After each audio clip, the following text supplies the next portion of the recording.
Hello video friends, कैसे हैं आप सभी दोस्तों। आज हम चैप्टर 11 को क्लोज करने वाले हैं और आपके लिए कुछ एमसीक्यू बुक में है। मैंने चेक किए, सारे बहुत इजी हैं, you can do it by yourself. हाँ, केस स्टडी हमें डिस्कस करनी थी, लेकिन सर अभी चैप्टर में 3 टॉपिक रह गए हैं। कोई बात नहीं, कोई बात नहीं, अभी हम कर लेंगे। लेकिन मैं आपको ये दिखाना चाहता हूँ कि आपकी नॉलेज इतनी अच्छी हो चुकी है कि अब आप मेरे साथ ये केस बेस्ड स्टडी जो क्वेश्चन है वो कर सकते हैं।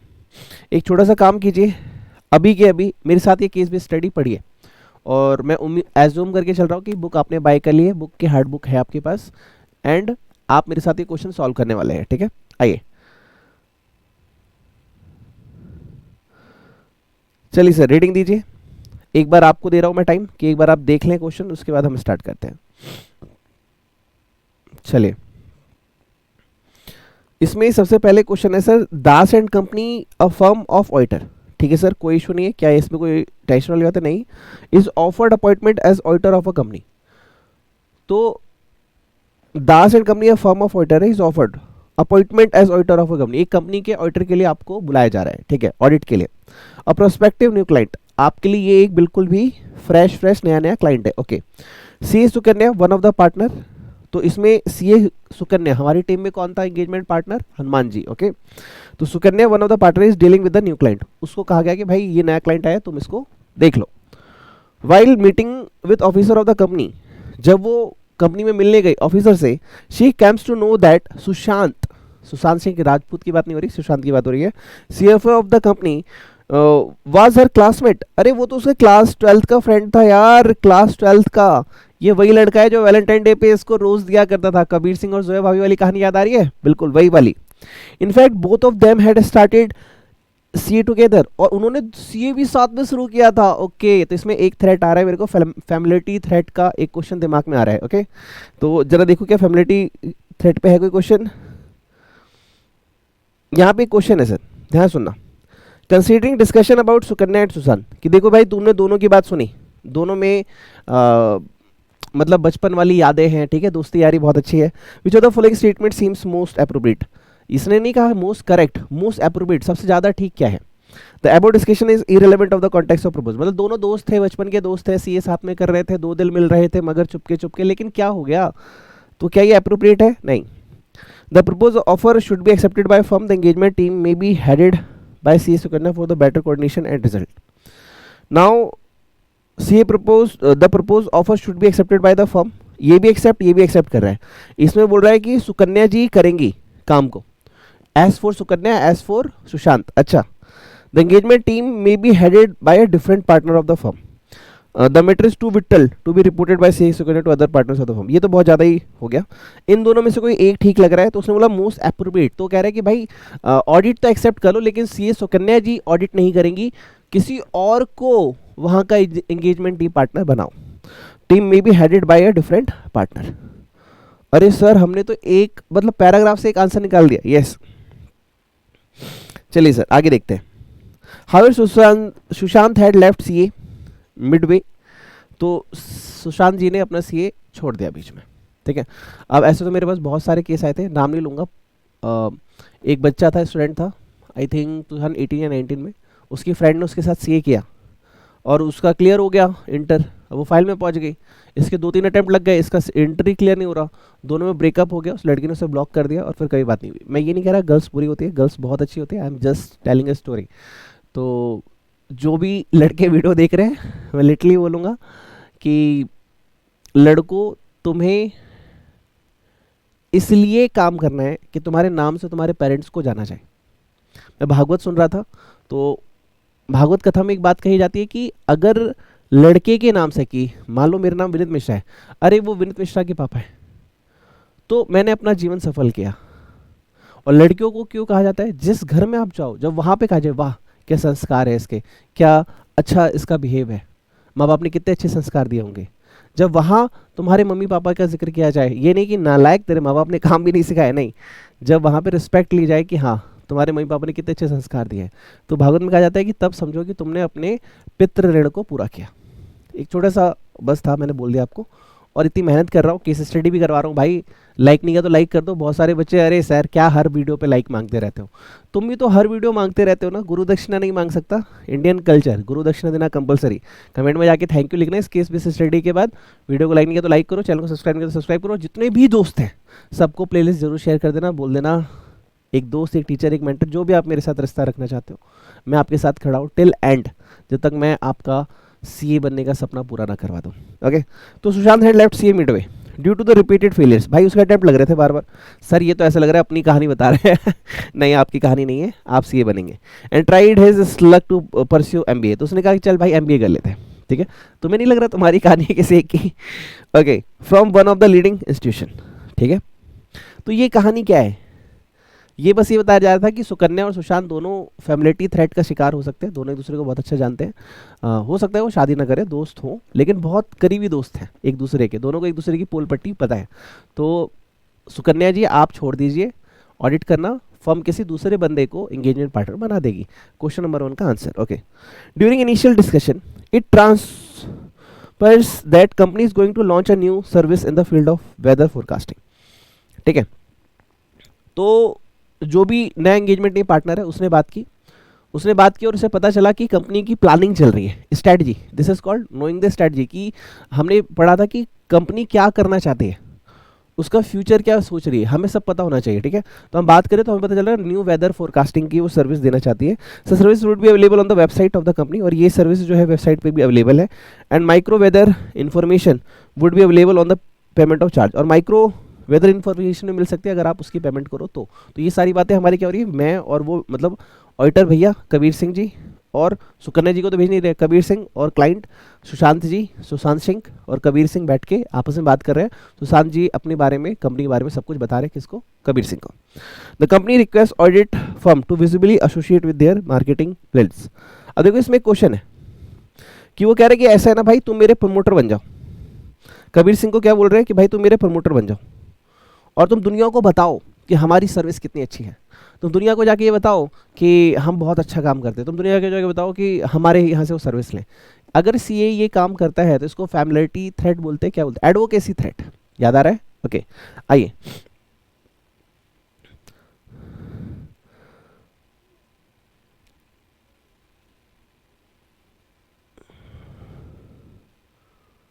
हाँ, keeping in view request of the company associate with the company's new service, identify which type of threat is being to be faced by the advocacy threat। कि भैया अगर तुम उसके मार्केटिंग एडवाइजर बनोगे तो कहीं ना कहीं तुम क्या बनने जा रहे हो? एडवोकेसी थ्रेट के शिकार बनने जा रहे हो। वाह सर, 2 क्वेश्चन करवा दिया आपने बातों बातों में। Oh, assume that firm choose to accept the offer. मान लेते हैं कि कबीर सिंह ने, सुकन्या जी को तो हटा दिया हमने, सुशांत सिंह से बात करने के बाद कबीर सिंह ने ऑफर एक्सेप्ट कर लिया। राइट्स टू प्रीवियस ऑडिटर, और प्रीवियस ऑडिटर से भी बात करने की कोशिश की। जब आप कंपनी ऑडिट का चैप्टर पढ़ोगे कंपनी लॉ के अंदर, तो वहाँ पे बताया जाता है कि प्रीवियस ऑडिटर से बात कर लो, कहीं उसकी फीस पेंडिंग हो या तो उसने प्रीवियस रिपोर्ट पढ़ लो, कहीं कुछ ऐसा लिखा हो कि इस कंपनी में ये दिक्कत है, तो ये आपको उससे बात करनी चाहिए। तो वही कह रहे हैं आपने बात की। वॉकर एंड कंपनी, पुराना ऑडिटर कौन था? Walker and company. Advice whether there exist any professional reason for them to not accept the propose offer, कि भाई तुम पुराना ऑडिटर एक्सेप्ट क्यों नहीं कर रहे हो, तुम पुराना ऑडिट जो है वो एक्सेप्ट क्यों नहीं कर रहे हो? पुराने ऑडिटर भैया तुम पुराना ऑडिट एक्सेप्ट क्यों नहीं कर रहे हो? क्या कोई स्पेशल रीजन है, या तुम्हारा मन नहीं है, या तुम्हारा टाइम नहीं है क्या? ठीक है। However Walker and company do not reply to the request. Das and company, Walker and company का हमारे पास फालतू टाइम नहीं है, we are not answering Kabir Singh. अब इसके ऊपर भी क्वेश्चन है, आइए देखते हैं। लिखा है The previous auditor, Walker and Company, have not replied to the communication of Das and Company, which of fundamental principle professional ethics is not followed by them. Integrity, क्या वो बेईमान है? भाई मैं तो ये बोल नहीं रहा कि सीए बेईमान है, ये आंसर सही नहीं है। क्या उसने ऑब्जेक्टिविटी खराब की है? क्या उसने अंदर की कोई बात आपको बता दी? नो। क्या उसको सीए की नॉलेज नहीं दी? नो। उसका प्रोफेशनल बिहेवियर खराब था। क्या? उसका प्रोफेशनल बिहेवियर खराब था। अब तो थैंक यू बोल दो यार, इतनी मेहनत करा रहा हूँ 10 मिनट दीदी केस स्टडी पे, कमेंट बॉक्स में थैंक यू लिखो यार, कुछ तो समझा करो, इतनी मेहनत कर रहा हूँ आपके लिए। ओके, आगे लिख रहा है ड्यूरिंग प्रीलिमिनरी डिस्कशन, ऐसे 210 का रेफरेंस है, प्रीलिमिनरी डिस्कशन किस में आता है? SA 210. Okay. It also becomes known that the said company has acquired all the shares of other company. मतलब उसने दूसरी कंपनी के शेयर सारे ले लिए. तो ये होल्डिंग एंड सब्सिडरी का रिलेशन बन जाता है. कंपनी एक्ट में सेक्शन 2 क्लॉज 85 और 240 शायद ऐसी कोई रिलेशन सेक्शन है, मुझे याद नहीं आ रहा फिलहाल. Under relevant provision of the law financial statement of both companies needed to be consolidated and audited. तो यहाँ पे अकाउंटिंग स्टैंडर्ड 21 लगना चाहिए था, consolidation of financial account. Okay. और despite this knowledge Das and company failed to advise. Oh, Das and company ने advice ही नहीं दी. तो दास एंड कंपनी की ड्यूटी बनती है कि भाई तुम कहीं ऑडिट करने जा रहे हो, तुम्हें जो दिख रहा है ऐसे लग रहा है, क्या लग रहा है बताओ ना. उनको फाइनेंशियल रिपोर्टिंग फ्रेमवर्क उनका क्या होगा, तुमने बताया नहीं, उन्होंने फॉलो किया नहीं, तुमने एडवाइस ही नहीं दी. Oh shit. Their client regarding audit of the consolidated financial statements. अच्छा जी, यहाँ पे Das and company have failed to advise the company regarding audit of the consolidated financial statements which fundamental principles of professional ethical is violated by Das and company. Professional companies, क्या तुम्हें आता नहीं था? ठीक है. ऑब्जेक्टिविटी, क्या तुमने कोई बात लीक कर दी? क्या तुम बेईमान हो? क्या तुम प्रोफेशनल बिहेवियर नहीं रख पाए? नहीं. इसका आंसर होगा professional companies and due care. तुमने यहाँ पे ड्यू केयर नहीं दिखाई. क्या नहीं दिखाई? Due care. तुमने यहाँ पे ड्यू केयर नहीं दिखाई. You have to communicate and advice to the management of the client and TCWG कि सर आपको कंसोलिडेशन ES 21 जो है अप्लाई करना चाहिए. तुमने एडवाइस ही नहीं दी, तुम्हारी गलती है. तुम्हारी एडवाइस के बाद वो फॉलो ना करे तो उनकी गलती है. Okay. And the last, the company also offer auditor to contract for providing IT service. वो कह रहा है ऐसा है ना भाई, तू IT सर्विस भी दे दे. हम क्या करते हैं? फोरकास्टिंग. तुम पहली बात बताओ, क्या CA IT प्रोफेशनल हो सकता है? नो. बट तुमने कह दिया अच्छा मैं ले लेता हूँ, तो तुम ही IT सर्विस प्रोवाइड करोगे, उसके बाद तुम ही जाके उसका ऑडिट करोगे. क्या this is right? No, this is not right. This is the self review threat कि तुमने ही काम दिया और तुम ही उसको चेक करोगे. ठीक है. Last question, which of the following statement is most appropriate regarding providing offer work of IT service? Self review threat. इसी के साथ वंदे मातरम, जय महाराष्ट्र, हाँ, जय जिनेन्द्र. हमने ये कर लिया. चलिए सर, अब हम आते हैं अपने लास्ट टास्क पे जो हम कर रहे थे लास्ट लेक्चर में. ये हमारा लास्ट लेक्चर है एंड आई एम ट्राइंग कि आप ये कंप्लीटली मेरे साथ फिनिश कर लो. देखो हम क्या पढ़ रहे थे लास्ट लेक्चर में, एक बार रिवाइज कर लेते हैं लास्ट वाला, उसके बाद आगे बढ़ेंगे. ठीक है. तो ऑडिट क्वालिटी के बारे में मैंने बात की थी. SQC 1 स्टार्ट हुआ था. ये क्या कहता था? कहता था क्वालिटी कंट्रोल करो फर्म को लेके. तो यहाँ कौन सी फर्म की बात हो रही है? यहाँ CA फर्म की बात हो रही है, क्लाइंट के फर्म की बात नहीं हो रही. परफॉर्म ऑडिट, जहाँ आप ऑडिट करने जा रहे हो और आपको रिव्यू करना हो सकता है फाइनेंशियल इंफॉर्मेशन का और other assurance and related service engagement. Overall क्या है? क्वालिटी कंट्रोल करो CA फर्म का. What is the purpose of the SQC 1? क्यों लगा रहे हैं भैया? ये एक पेरेंट स्टैंडर्ड है और ये है पापा और इसका बेटा क्या है? SA 220. हमने last lecture, please I request you, सबने देखा हो, नहीं देखा तो जाके देखो. हमने SQC 1 और 220 को साथ के साथ पढ़ा है. 3 हेडिंग वहाँ पढ़ी थी, 3 हेडिंग यहाँ लिखी है, वहाँ पढ़ी है, फिर दोनों जगह पढ़ी है ताकि हम उसमें डिफरेंस देख पाए. ठीक है. Requires form to establish a system. एक सिस्टम बनाओ. तो वहाँ पे क्या था? Design a policy and procedure. याद करो, हर लाइन में तुमने लिखा है design a policy and procedure to establish. ठीक है. Establish a system of quality control design to provide a reasonable assurance. Okay. That are, क्या करना है? Firm and its personal. Firm यानी मैंने इसमें आपको रामायण का एग्जाम्पल दिया था कि राम जी की सेना और पर्सनल उसके टीम मेंबर कौन कौन थे? अंगद थे, हनुमान जी थे, जामन थे, नल नील थे और हाँ राइट यही थे. Comply with the professional standards, legal and regulatory requirements. ठीक है. Appropriate report and being issued in the circumstances. तो ये हमने एक छोटा सा चार्ट बना के देखा था याद करने के लिए लास्ट लेक्चर में. What are the element of QC? तो QC के 3 एलिमेंट हमने अब तक पढ़ लिए हैं, लिख लिए हैं और SQC 1 में भी पढ़ लिया है, SA 220 में भी पढ़ लिया है. राइट. तो लीडरशिप रिस्पॉन्सिबिलिटी पढ़ लिया, एथिकल रिक्वायरमेंट इंक्लूडिंग इंडिपेंडेंस और C accept and continuation of client relationship. ये 3 हमने पढ़ लिए हैं. नेक्स्ट 3 हमें पढ़ने हैं, लेकिन वो 3 हम अभी रिवाइज कर लेते हैं. Leadership responsibility, firm should establish policy and procedure. तो ये लाइन मैंने आपसे कहा था रट्टा मार लो, हर जगह तुमको लिखनी होगी. Firm should design establish policy and procedure. Design किस लिए? प्रमोट करना है सर. क्या सर? कि इंटरनल कल्चर बने हमने इसमें बहुत अच्छा एग्जाम्पल दिया था। इंटरनल कल्चर बने, मैंने आपको संदीप मिश्र जी का होटल वाला एग्जाम्पल भी दिया था। इंटरनल कल्चर बने कि हमारे लिए क्वालिटी सबसे ज़्यादा ज़रूरी है। फर्म सीईओ और मैनेजिंग पार्टनर, जबकि ऐसे 2020 में क्या था, एंगेजमेंट पार्टनर, याद आ रहा है, हमने लास्ट लेक्चर में पढ़ा था। Cell overall responsible for quality control system, कि भैया देखो तुम्हें इसकी जिम्मेवारी लेनी होगी। पर्सन असाइंड, जो भी पर्सन आप असाइन कर रहे हो ऑपरेशनल रिस्पॉन्सिबिलिटी के लिए, शुड हैव सफिशिएंट एक्सपीरियंस, इतनी तो नॉलेज तुम्हें होनी चाहिए, एक्सपीरियंस होना चाहिए, अथॉरिटी होनी चाहिए कि तुम्हें अपनी जिम्मेवारी समझ में आए। और जिम्मेवारी क्या है कि हमें क्वालिटी जो है हमारे लिए इसेंशियल है। ओके, नाउ हम आगे बढ़े, हमारे पास अगली हेडिंग आई G ethical requirement. Ethical requirement क्या कहते हैं? Firm should establish policy and procedure design to, sir ये तो लाइन हमें रटनी पड़ जाएगी क्या, बार बार आ रही है, मैंने आपको लास्ट सेक्शन बोला था बार बार आएगी, याद कर लो कि पॉलिसी एंड प्रोसीजर एस्टैब्लिश करने पड़ते हैं किसको, फर्म को। Okay, to provide it with the reasonable assurance that the firm and its personal comply with the relevant ethical requirement, कि भाई हम एथिकल रिक्वायरमेंट पूरी करने वाले हैं। ओके, फंडामेंटल प्रिंसिपल क्या है sir? Integrity, objectivity, professional competence, due care, confidentiality, professional view. Sir अभी आपने जो क्वेश्चन किया था उसमें भी ये था, और इस चैप्टर की स्टार्टिंग से ही हमने ये सारे पॉइंट्स लिख लिए और पढ़ लिए। Policy and procedure with respect to independence, firm should establish policy and procedure to ensure that, sir ये लाइन तो रटी लो, ठीक है, बार बार आ रहा है। Firm and its personnel and other maintain independence, कि भाई सबको इंडिपेंडेंस मेंटेन करना पड़ेगा। सच पॉलिसी एंड प्रोसीजर, जो भी आप पॉलिसी एंड प्रोसीजर बना रहे हो, कम्युनिकेट करो इंडिपेंडेंस के बारे में अपने सभी टीम मेंबर को, किस किस को, हनुमान जी को, अंगद जी को, ठीक है, नल नील को, ठीक है, और जावत जी को, सबको कम्युनिकेट करो। Now identify evaluate the circumstance that create a threat to the independence, और उनको ये भी बताओ और पता लगाओ कि कौन कौन सी जगह पे हमारे इंडिपेंडेंस को थ्रेट हो सकता है।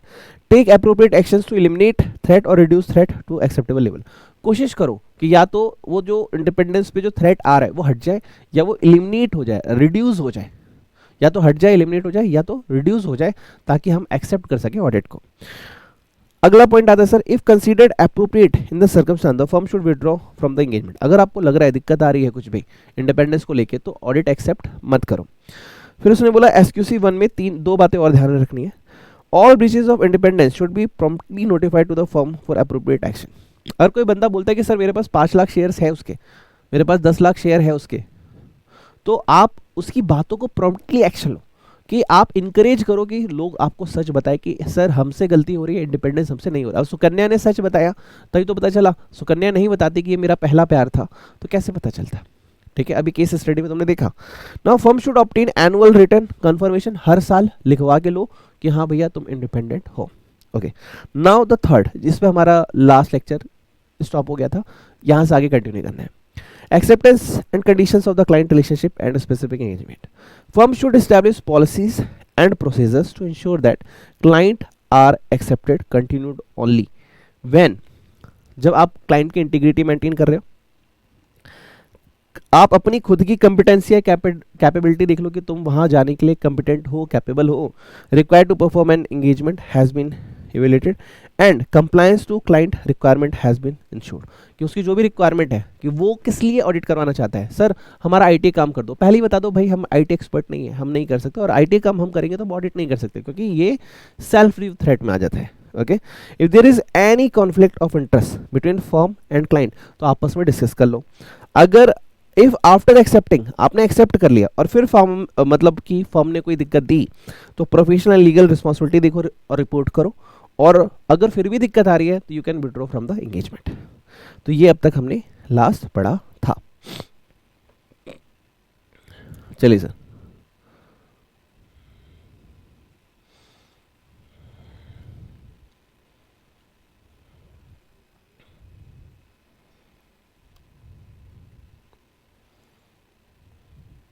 अब हमारे पास है सर अगला टॉपिक, ह्यूमन रिसोर्स।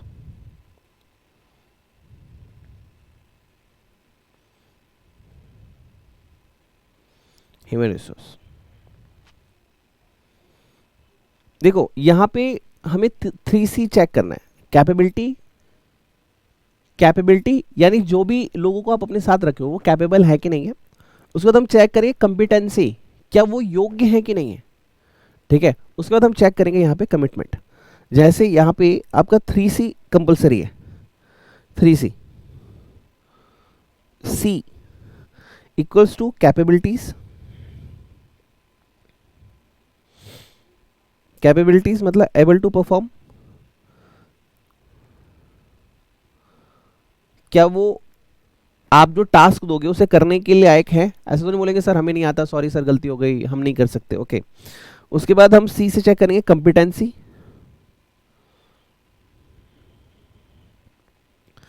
कॉम्पिटेंसी में हम चेक करेंगे जो काम हम करने उन्हें भेज रहे हैं उसकी नॉलेज उन्हें है या नहीं है। एंड एक और सी आप ये लिखे कमिटमेंट। देखिए कि वो अपने काम को लेके कमिटेड है कि नहीं है, मतलब अपने काम को लेके 100% देंगे कि नहीं, ठीक है, मतलब अपना 100% देंगे कि नहीं। ये 3C ह्यूमन रिसोर्स को अरेंज करते समय आपको ये 3C चेक करना पड़ेगा, यानी आपकी जो टीम है वो CCC है कि नहीं है, सी है कि नहीं। सी मतलब एक गाली भी होती है, एब्यूज, उसकी बात नहीं कर रहा। Capability, competency and commitment, okay. आइए इसे लिखते हैं। फर्म शुड एस्टैब्लिश, अरे बाप रे, ये लाइन तो आपको पीछे ही नहीं छोड़ रही है ना। Establish policies and procedures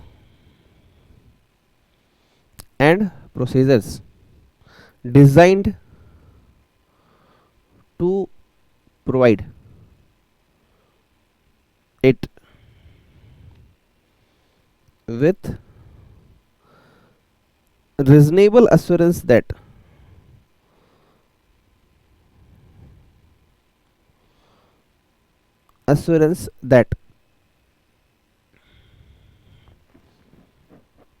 it has sufficient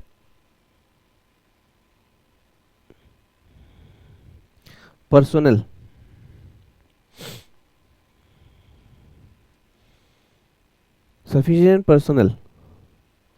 with the capabilities,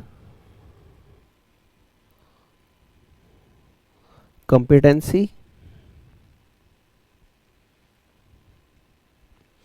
and commitment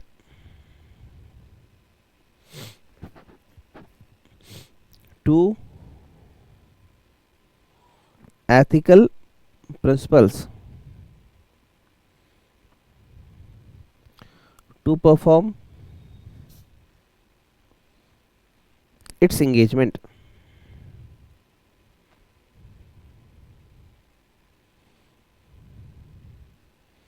ठीक है, इसके बाद भी एक लाइन है इन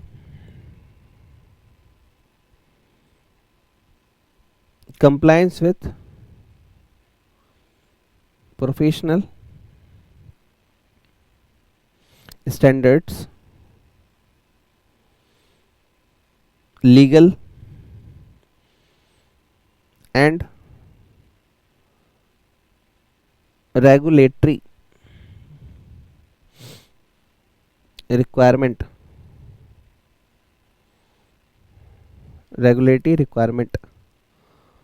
and appropriate reports are being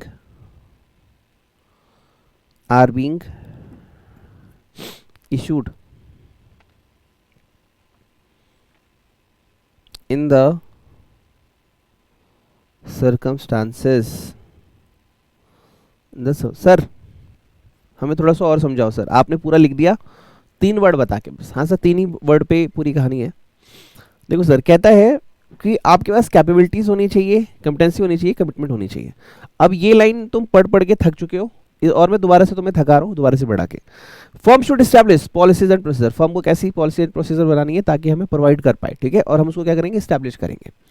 क्या एस्टैब्लिश करेंगे सर, कि हमें एक रीजनेबल एश्योरेंस हो। तो हम चैप्टर 1 में पढ़ चुके हैं, एब्सोल्यूट एश्योरेंस नहीं मिलता ऑडिट में, रीजनेबल एश्योरेंस मिलता है।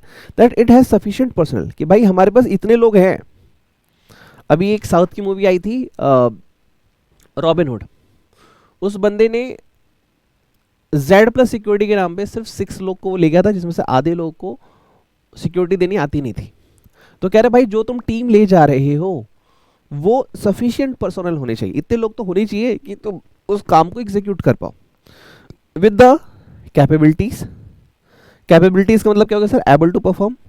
कॉम्पिटेंसी यानी आपकी नॉलेज होनी चाहिए, एंड कमिटमेंट मतलब 100% आप डेडिकेटेड होने चाहिए to ethical principles to perform its engagement, कि भैया आप अपने एथिकल प्रिंसिपल्स को परफॉर्म कर पाओ एंगेजमेंट के दौरान। Okay, in compliance with the professional standard, कि भैया देखो अगर प्रोफेशनल स्टैंडर्ड्स आते हैं तो तुमको उसको फॉलो करना है, जो भी लॉ रेगुलेशंस रिक्वायरमेंट आती है वो फॉलो करना है, और एप्रोप्रिएट रिपोर्ट भी बना के देनी है are being issued in the circumstance, जैसे भी सर्कमस्टांस होगी उसके। तो प्रोफेशनल स्टैंडर्ड्स मेंटेन करो, ठीक है, legal and regulatory requirement maintain करो, और एप्रोप्रिएट रिपोर्ट भी सर्कमस्टांसेस के according issued in the circumstances आपको करना होगा।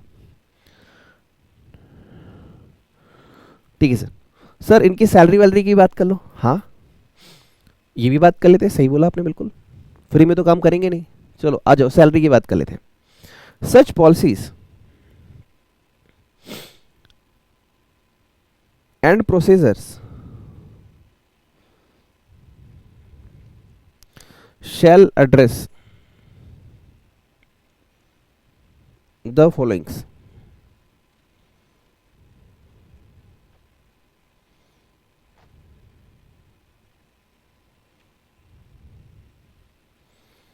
पहला, स्टाफ रिक्रूटमेंट, कि हमें किस स्टाफ को लेना चाहिए, ठीक है। बी, कैरियर डेवलपमेंट, कि भाई हमारे यहाँ तुम अगर काम करोगे तो तुम्हें फ्यूचर में क्या क्या कैरियर में डेवलपमेंट मिलेगा, ठीक है। कैपेबिलिटीज़, आपकी क्या क्या कैपेबिलिटीज़ हैं इसको भी ध्यान रख के हम आपको लेंगे कि आपके अंदर कैपेबिलिटीज़ है कि नहीं है, कौन सी कैपेबिलिटीज़ है, आप हमारे काम को करने के लिए कंपिटेंट हैं कि नहीं है, कंपिटेंसीज है कि नहीं है। डी, आपको जब आप काम अच्छा करोगे तो प्रमोशन कैसे मिलेगा, ये सारी बातें आपके पॉलिसी एंड प्रोसीजर्स में होनी चाहिए, ठीक है। और उसके बाद डी,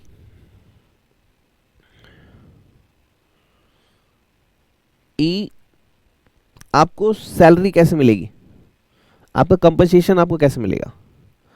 एफ, आपकी परफॉर्मेंस को कैसे इवेल्युएट किया जाएगा, performance evaluation. And G, estimation,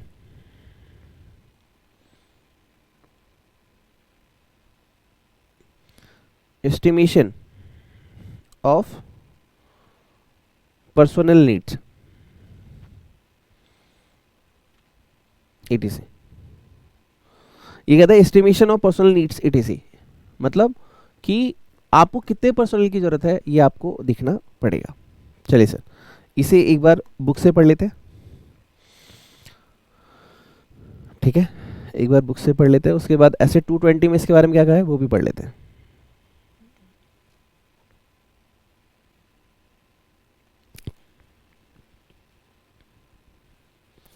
human resource,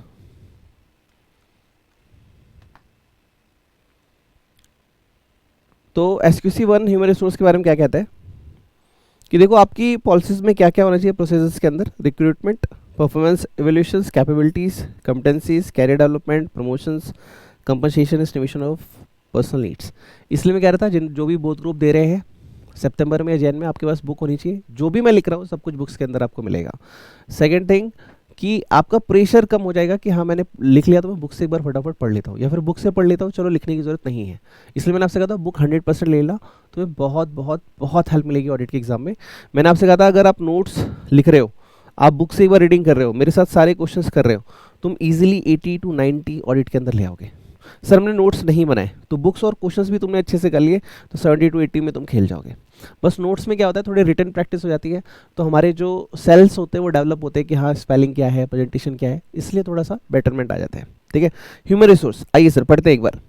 Firm should establish policies and procedure designed to provide it with the reasonable assurance that it has sufficient personnel with the capabilities, competencies and commitment। तो ये क्या हो गया sir 3C, to ethical principle necessary to perform its engagement in accordance with the professional standard and regulatory and legal requirement and has enabled the firm or engagement partners to issue reports that are appropriate in the circumstance। बोलो भारत माता की जय, ठीक है, okay. Sir ऐसे 220 में भी क्या है इसी हेडिंग में सेम पढ़ा देना सर प्लीज। आइए सर देखते हैं। असाइनमेंट ऑफ एंगेजमेंट टीम, देखो बहुत इजी है, इसमें इतना टेंशन है ही नहीं। असाइनमेंट टीम क्या कहता है, ये कहता है engagement partner should ensure that engagement team and any auditor expert who are not in part of engagement team, engagement partner should ensure, यानी हनुमान जी क्या करेंगे, इंश्योर करेंगे दैट एंगेजमेंट टीम, जो भी एंगेजमेंट टीम बन रही है, एंड एनी ऑडिटर एक्सपर्ट, जो भी ऑडिट का एक्सपर्ट है, वो are not part of the engagement team, जो कि एंगेजमेंट टीम का पार्ट नहीं है, collectively have the appropriate competence, कि इन सभी के पास कंपिटेंसी हो, कैपेबिलिटी हो एंड कमिटमेंट हो। यहाँ भी आप 3C वर्ड जो है वो यूज कर सकते हैं, to perform the engagement in accordance with the professional standard and regularity and legal requirement. मतलब आप क्या बोलेंगे, आप बोलेंगे यहाँ पे कि भैया आपकी एंगेजमेंट पार्टनर की टीम, और वो बंदा जो एंगेजमेंट पार्टनर की टीम नहीं है लेकिन हमने उससे कंसल्टेंसी ली है, सभी को वो पॉलिसी और प्रोसीजर फॉलो करें जिसमें 3C हम फॉलो कर रहे हैं, जो भी लॉ की रिक्वायरमेंट हो, प्रोफेशनल स्टैंडर्ड्स हो, उसको कंप्लाई करना है, दैट्स इट। सर मतलब वो पढ़ लिया तो ये पढ़ लिया, हाँ एक बार रीडिंग दे दी तो हो गया, हाँ इसलिए मैंने कहा आप बहुत अच्छे से पढ़ रहे हो। देखो कोई क्वेश्चन है क्या? सर लीडरशिप रिस्पॉन्सिबिलिटी, ये क्वेश्चन कर सकते हो क्या मेरे साथ आप? ऐसे 220 का है, okay. Acceptance and continuation of relationship with the client, क्या ये क्वेश्चन कर सकते हो? हाँ सर इन पे क्वेश्चन आए हुए हैं, हाँ MTP नवंबर 21 में आए हुए हैं, May 19 में 3 मार्क्स का क्वेश्चन आया था, और RTP में 23 में क्वेश्चन आया था, नवंबर 19 में 3 मार्क्स का आया था, ICAI स्टडी मेट में ये क्वेश्चन है। बाकी एक क्वेश्चन लेटर ऑन फिनिश होने के बाद पढ़ेंगे, ठीक है। आइए इस क्वेश्चन को करते हैं। एन एंगेजमेंट पार्टनर, ये ऐसे 220 का क्वेश्चन है, लेट बी डिस्कस कि हमें आएगा कि नहीं आएगा। An engagement partner takes overall responsibility for maintaining audit quality in audit engagement in accordance with SA 220. What is his objective in taking and emphasizing such responsibility? आपके क्या क्या objectives हैं? Okay. Engagement partner shall take the responsibility for overall quality, ठीक है, audit engagement. Which are the partners assigned? Discuss reference SA 220 quality control for an audit. तो action of the engagement partner and appropriate message to the other members engagement in taking responsibility for overall quality. मतलब आपको leadership quality के लिए यहाँ guide किया जा रहा है, ठीक है। तो आपको देखना होगा performing work that comply the professional standard, comply with the firm's quality control and procedure, issuing auditor report the appropriate in the circumstance, the engagement team's ability to raise concerns without the fear of reprisals, the fact that the quality is essential in performing the audit engagement. भाई audit engagement में quality बहुत जरूरी है, okay. उसके बाद ऐसे 220 का reference, ये अभी मैंने लिखवाया नहीं है, इसके ऊपर हम इसी लेक्चर में डिस्कशन करेंगे, ओके। एक क्वेश्चन और है, C Raj an engagement partner want to take decisions regarding accepting and continuation of audit engagement, which information he should obtain, मतलब कि ऑडिट एक्सेप्ट करने से पहले कौन कौन सी इन्फॉर्मेशन तुम्हें ले लेनी चाहिए। ऐसे 220 quality control of audit of financial statement, the auditor should obtain information consider necessary in the circumstance before accepting an engagement with the new client, stating the clearly the information that would assess the auditor in accepting and continuation relationship with the client. इसने कहा भैया देखो integrity का ख्याल रखना, ठीक है, competency देख लेना एंगेजमेंट टीम की कि हम लोग कैपेबल है या नहीं, कंप्लायंस क्या क्या एथिकल रिक्वायरमेंट की होगी वो चेक कर लेना, और सिग्निफिकेंट मैटर कौन कौन से आ सकते हैं प्रीवियस ऑडिट को लेके, ये चीज़ें एक बार चेक कर लेना। ये 4 बातें आप ध्यान में रखोगे तो आप accept and continuation of relationship with the client में 4 बातें ये लिख देना आप, ठीक है, ओके। सर इसमें भी क्वेश्चन है क्या पहले में? हाँ है ना, आइए देखते हैं।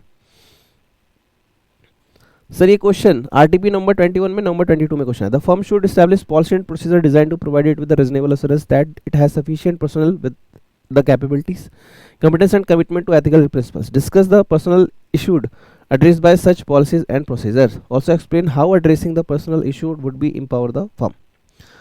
तो ये SQC1 का रेफरेंस दे दिया है इन्होंने, जो अभी तक हमने पढ़ा था और क्लास नोट्स में लिखा है। सर क्लास नोट्स में लिखा है जो वो लिख सकते हैं? हाँ बिल्कुल। और फिर रिक्रूटमेंट करना, performance solution, capabilities, competence, career development, promotions, composition, estimation of personal needs, okay. फिर SQC1 में क्वालिटी कंट्रोल को लेके क्वेश्चन आया, तो उसमें कौन कौन से एलिमेंट होते हैं, तो वो 6 हेडिंग हमें लिखनी है, leadership responsibility, ethical requirement, acceptance, continuation of client relationship, human resource. 2 और है जो अभी हम पढ़ने वाले हैं, this is engagement, performance and monitoring. ये 2 बातें अभी हम पढ़ने वाले हैं, ओके। फिर इंश्योरिंग इंडिपेंडेंस, इंडिपेंडेंस को लेके क्या कहा गया स्टडी मेट में क्वेश्चन है, ठीक है, ये आपको होमवर्क में दे रहा हूँ। तो SQC1 क्या होता है वो आप लिख देंगे। उसके बाद communicate its independence requirement to, अपने टीम मेंबर्स को सब कुछ बताओ कि भैया हमें इंडिपेंडेंस क्यों जरूरी है, आइडेंटिफाई करो, इवेल्यूएट करो रेशंस को कि भैया इंडिपेंडेंस को लेकर हमें कोई डर तो नहीं है, अगर है तो उसको एलिमिनेट करो या फिर रिस्क को रिड्यूस करो, ठीक है। और there should exist a mechanism in the firm, एक फर्म में मैकेनिज्म होना चाहिए कि सबको इंपॉर्टेंस समझ में आए कि भैया हमारा इंडिपेंडेंस क्यों है। एटलीस्ट एनुअली आपको सभी पार्टनर से रिटर्न कंफर्मेशन लेनी चाहिए। इंपॉर्टेंट है भाई, ये क्वेश्चन इंपॉर्टेंट है, मार्क कर लेना, इसके बिना SQC 1 to 20 नहीं समझ में आएगा आपको। इसके बाद एक क्वेश्चन है, C Arpita has joined mid size CA firm recently, study mate का क्वेश्चन है।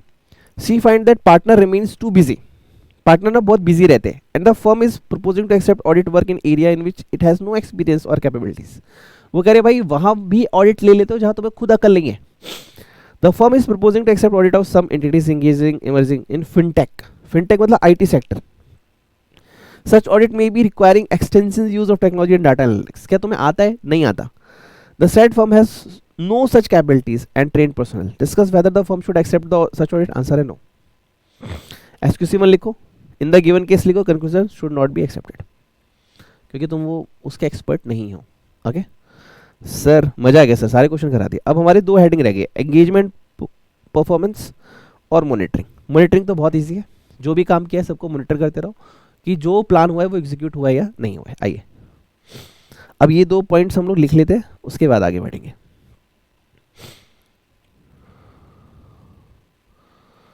हे नाजनी सुनो ना,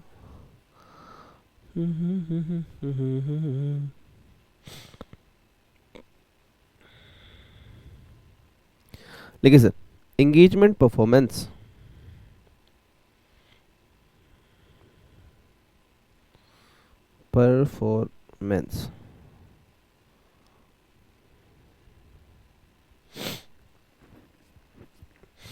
ठीक है। सबसे पहला पॉइंट है जी कंसल्टेशन।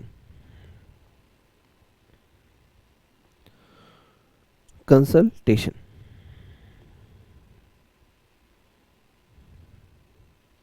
लिखे, consultation should take place on difficult matters,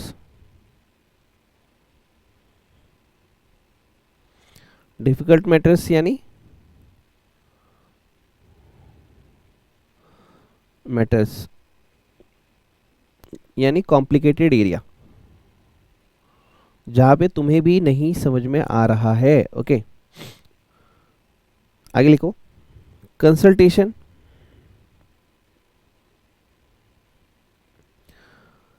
may be with the persons having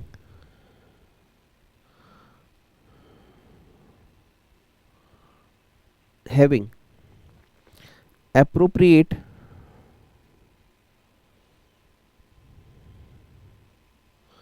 knowledge and experience. Sir हो सकता है कि आप जिससे पूछने जा रहे हो वो फर्म का बंदा हो या हो सकता है फर्म के बाहर का बंदा हो, लेकिन मेरे को तो सीखना है, मुझे तो जानना है कि ऑडिट कैसे होगा, तो मैं उससे बात कर सकता हूं।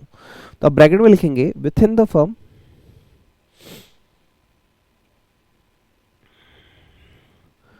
और आउटसाइड द फर्म। हो सकता है वो फर्म के अंदर का बंदा हो या फर्म के बाहर का बंदा हो। ठीक है ओके अगला लिखना, outside consultation may be required if firm is not having appropriate internal sources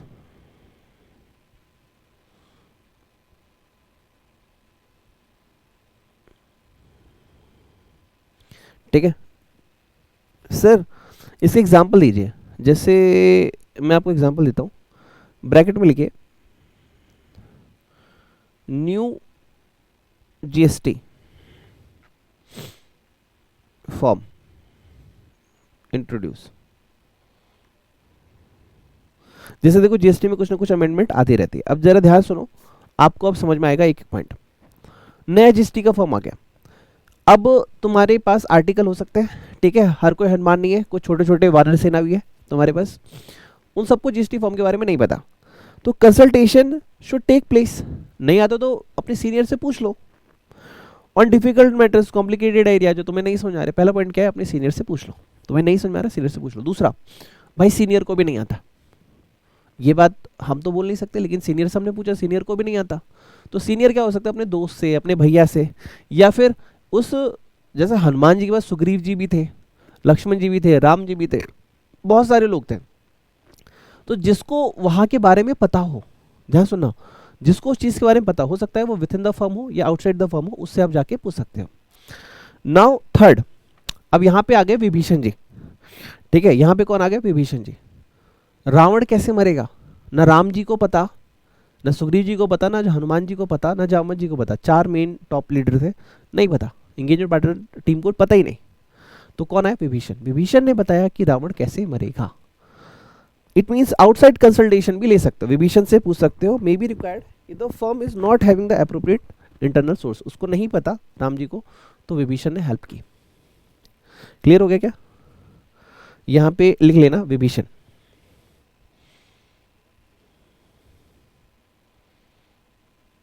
यहां पे किसने बताया, यहां पे बताया राम जी ने, यहां पे किसने बताया, हनुमान जी ने, ठीक है।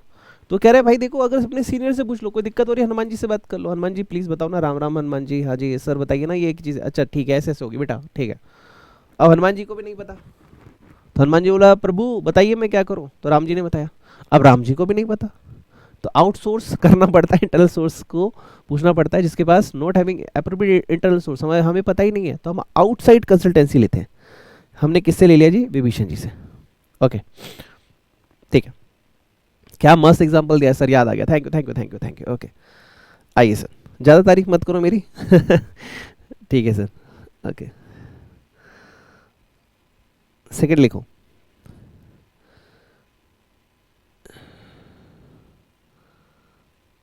Engagement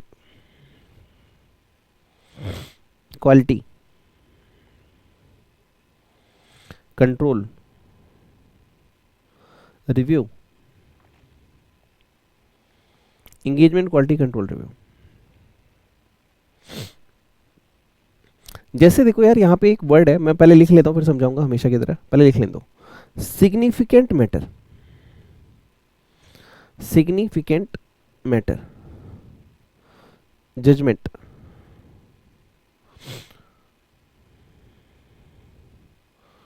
made in an engagement,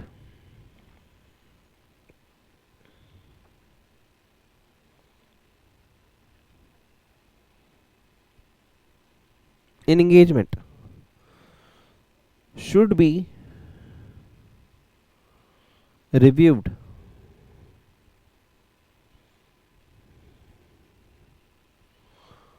by EQC reviewer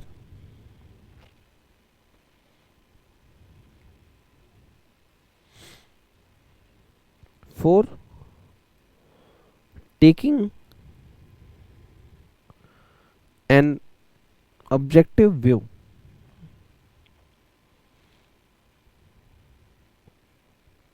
before the report is issued. Okay.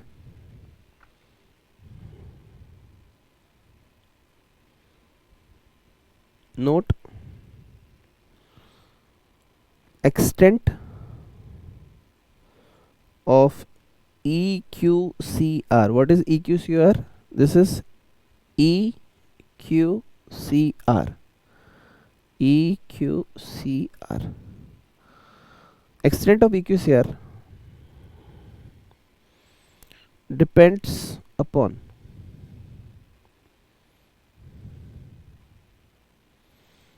The complexity of engagement,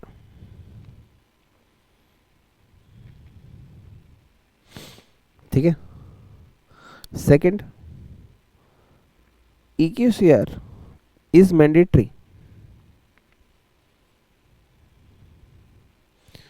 for audit of financial statement of listed entities, okay, of listed entities, okay। तो पहली बात तो ये सीखो कि भाई जो EQCR है वो लिस्टेड कंपल्सरी के लिए मैंडेटरी है। तो ये MCQ भी आपसे पूछा जा सकता है, मैंने आपको MCQ बुक में दिया है, एक बार चेक करना, ठीक है। तो मतलब बाकियों को करना है कि नहीं करना है, अगर नीड है तो कर लो, नहीं है तो मत करो, लेकिन हाँ अगर आप लिस्टेड एंटिटीज है तो definitely it's mandatory, EQCR is mandatory. अगला sir, extent of EQCR depends upon complexity of the engagement, यानी EQCR होना चाहिए नहीं होना चाहिए डिपेंड अपॉन की सिचुएशन कितनी कॉम्प्लेक्स है, और कितनी ज़्यादा होनी चाहिए डिपेंड अपॉन सिचुएशन कितनी ज़्यादा कॉम्प्लेक्स है, ओके। अब इसकी बातों पे आते हैं। सर सिग्निफिकेंट जजमेंट कौन से होते हैं, देखो लिखिए, जैसे सैम्पलिंग कितनी होनी चाहिए,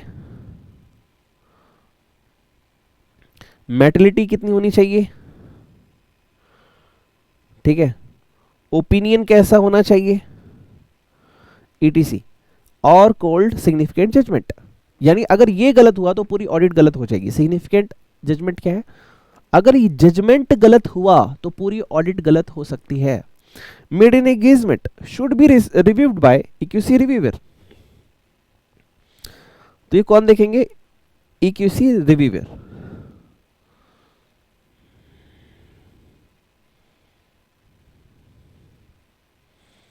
ठीक है। सर EQC रिव्यूअर कौन है, देखो हो सकता है आप हनुमान जी ने कोई योजना बनाई, तो हम चेक करा रहे हैं राम जी से कहीं हनुमान जी से कोई गलती तो नहीं हो रही, एक तो ये तरीका हो सकता है। दूसरा हो सकता है आप एंगेजमेंट जो भी आपकी फर्म है, आप उसमें से नहीं, आप किसी सीनियर ऑडिटर से बात कर रहे हैं जो कि दूसरी फर्म में सीनियर ऑडिटर है, या किसी दूसरी फर्म में वो ऑडिटर है, आपने आउटसाइडर को बुलाया कि भाई चेक करो कहीं हमसे कोई गलती तो नहीं हो रही। तो EQC reviewer, engagement quality control reviewer, हम ऐसे बंदे को बुला रहे हैं जो हमारी क्वालिटी कंट्रोल को चेक करेगा, ठीक है। For taking any objective view the report is issued, मैंने सही लिखा ना, for taking an objective view before और द रिपोर्ट इज इशूड, ठीक है। यानी अब वो अपना ओपिनियन देगा कि हाँ भाई EQC वाला जो रिव्यूअर है वो अपना व्यू देगा रिपोर्ट इशू करने से पहले, रिपोर्ट इशू करने से पहले, ओके ठीक है सर, हमें समझ में आ गया। सर एक बार दोबारा सिंप्लीफाइड वर्ड्स में बताओ कि हाँ देखो आपको सैम्पलिंग करनी है, मेटलिटी करनी है, कुछ ऐसी जगह होती है जहां पे अगर एक गलती हुई तो पूरा ऑडिट का ओपिनियन चेंज हो जाएगा। जैसे हनुमान जी को लगा कि 5 लाख से नीचे वाली ट्रांजेक्शन इंपॉर्टेंट नहीं है इस ऑर्गेनाइजेशन के लिए, और उन्होंने अपना ऑडिट कंक्लूड कर दिया। उन्होंने अब राम जी से पूछा, या फिर राम जी ने किसी आउटसाइडर यानी विभीषण से पूछा क्या ये ठीक है, क्या ये ठीक है, तो विभीषण जी ने बताया, जो कि एंगेजमेंट क्वालिटी कंट्रोल रिव्यूअर हैं, ठीक है। उन्होंने बताया कि सर 5 लाख बहुत ज़्यादा हो गया, 1 लाख रखिए, 1 लाख से नीचे वाली ट्रांजेक्शन को इग्नोर कीजिए, लेकिन 1 लाख से ऊपर वाली ट्रांजेक्शन को सबको चेक कीजिए। This is what, this is called taking an objective view before the report is issued, okay. और ये कब हो जाए सर, रिपोर्ट इशू से पहले ही विभीषण को बताना पड़ेगा, यानी युद्ध से पहले, रिपोर्ट इज इशूड यानी रावण से लड़ने से पहले ये सारी चीजें बतानी पड़ेंगी, ठीक है। Okay okay okay, and the last point sir, इसमें लास्ट पॉइंट भी है सर, 2 बातें और हैं, अब ये खत्म नहीं हुआ, ये सेकंड पॉइंट है, थर्ड भी है। मान लो हनुमान जी और विभीषण जी के व्यू में मतलब कि कॉन्फ्लिक्ट आ गया, डिफरेंस ऑफ ओपिनियन हो गया, डिफरेंस ऑफ ओपिनियन, ठीक है। जैसे हनुमान जी क्या बोल रहे हैं, हनुमान जी बोल रहे हैं सर 5 लाख जो है मटेरियल है, ठीक है, और विभीषण जी क्या बोल रहे हैं, नहीं सर 1 लाख रखो, 5 लाख बहुत ज्यादा हो जाएगा, मटेरियल है। दोनों में क्या है सर, डिफरेंस है। ये एग्जाम में लिख के बताना, ये मेरा, मैंने बस ऐसे एग्जाम्पल दिया समझने के लिए। तो आप क्या कहोगे? अमंग एंगेजमेंट टीम मेंबर्स,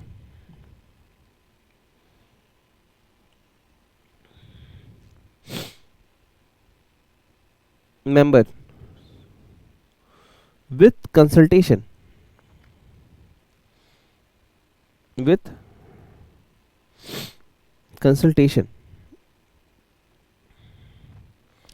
या फिर with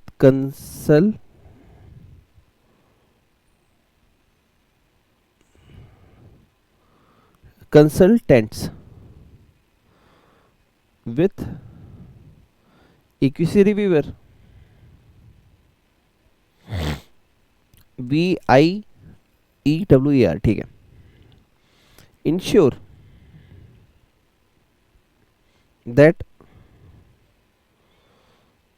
reports are to be issued only after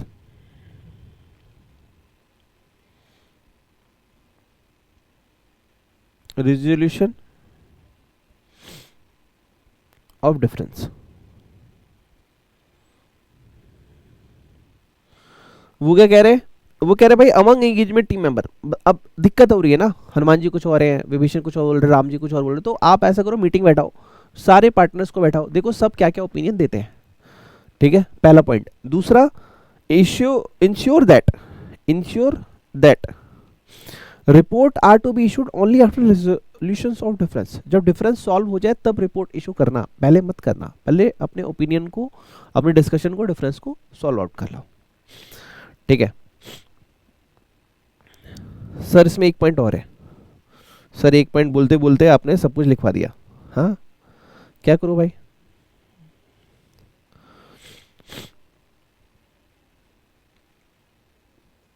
और यहां आएगा भी नहीं वो पॉइंट, यहां पे लिखना पड़ेगा। लिखिए 4th point,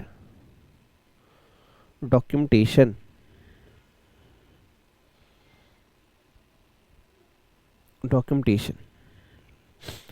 What is documentation, my dear friend? Firm should establish policies and procedures designed for ensuring that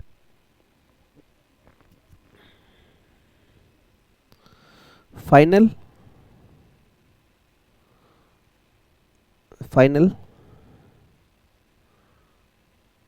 engagement file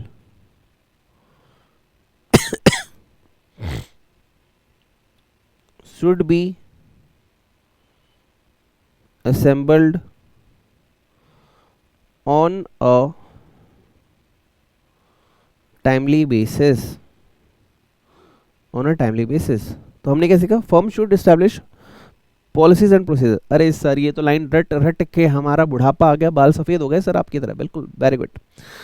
firm को एस्टैब्लिश करना है पॉलिसी एंड प्रोसीजर, सर ये तो शुरू से जो पढ़ा है वही चल रहा है, ठीक है। डिजाइन फॉर इंश्योरिंग दैट, हम क्यों बना रहे हैं sir? Final engagement file should be assembled on a timely basis, ताकि हमारी जो फाइनल एंगेजमेंट की फाइल है, ठीक है, फाइनल एंगेजमेंट क्या है सर? फाइल, वो टाइमली बेसिस पे क्या हो जाए? असेंबल्ड हो जाए। ओके सर, लिखिए ब्रैकेट में लिखिए, दैट इज within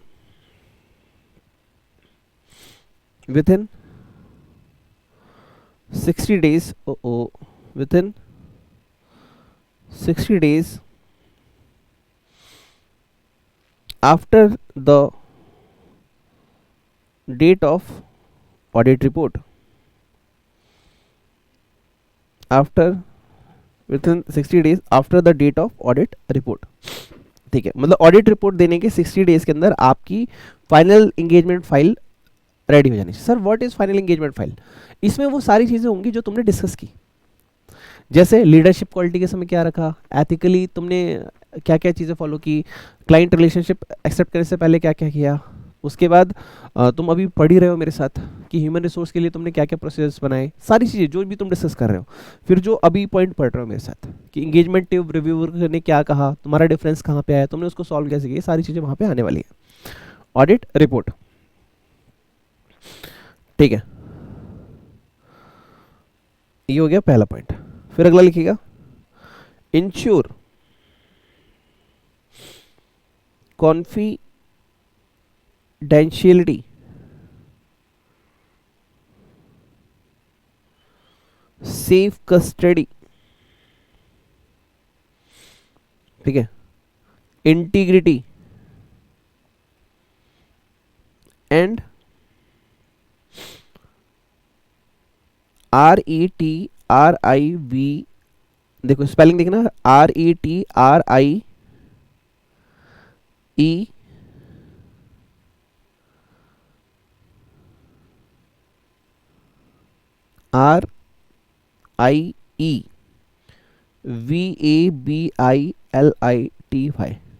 RIEVABILITY, रेट्रीवेबिलिटी। ये कह रहे इंश्योर कॉन्फिडेंशियलिटी, भाई ये फाइल सब किसी के हाथ ना लगे, क्योंकि सामने वाले की सारी बातें, क्लाइंट की सारी बातें लीक हो जाएंगी, हमने क्या डिस्कशन की वो लीक हो जाएगी।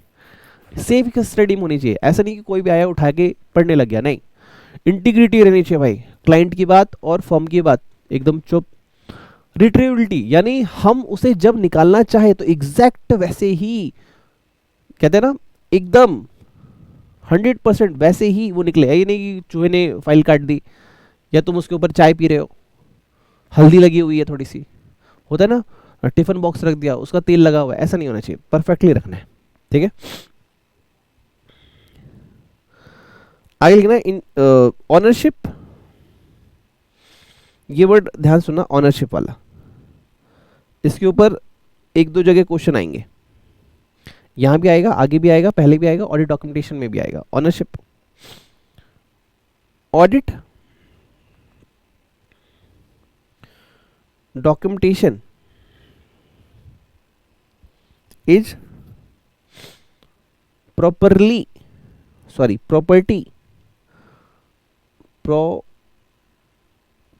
Property of auditor. किसकी संपत्ति है सर? ऑडिटर की। क्लाइंट कहेगा भाई मेरे बारे में डिस्कशन हुई तो मेरी संपत्ति हुई, नहीं बेटा, ये हमारे ऑडिटर भैया की संपत्ति ऑफ ऑडिटर। अब इसमें से हमारे जो क्लाइंट है वो कह रहे हैं सर थोड़ी सी जानकारी हमें दे दो, हमें ये वाली बात जाननी है हमारी ऑर्गेनाइजेशन के बारे में, क्या हम दे सकते हैं? हाँ, अगर हम एग्री करते हैं, हमें लगता है कि हाँ ये मांग रहा है, ठीक मांग रहा है, दे सकते तो दे दो। तो यहां पे लिखने का आगे, extracts of audit documentation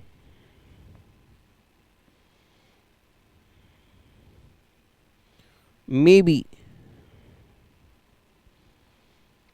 made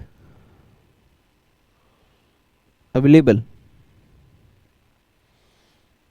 to client at discretion of auditor। मतलब ऑडिटर को अगर ठीक लगता है तो वो अपने सोच विचार सूझबूझ के अकॉर्डिंग जो वो मांग रहा है उसका कुछ इस फाइल नहीं दूंगा, फोटो कॉपी करा के वो पेज दे सकता है जो तुम मेरे से मांग रहे हो, ठीक है। अब एक क्वेश्चन आ गया, सर कब तक रखें,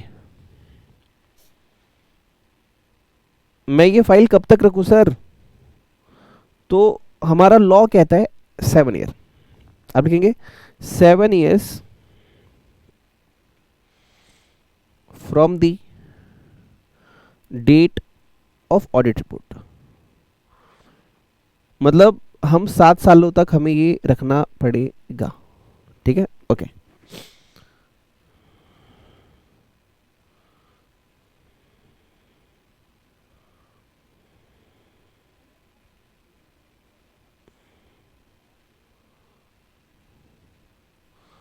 ठीक है सर, ओके, ये हमारा पॉइंट यहाँ पे खत्म हो गया।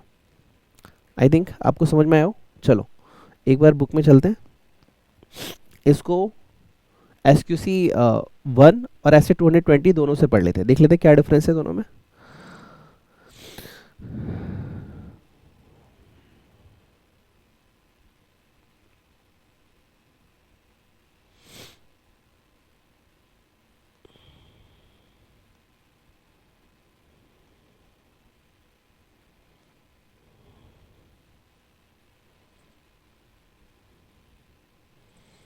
ठीक है, एंगेजमेंट परफॉर्मेंस।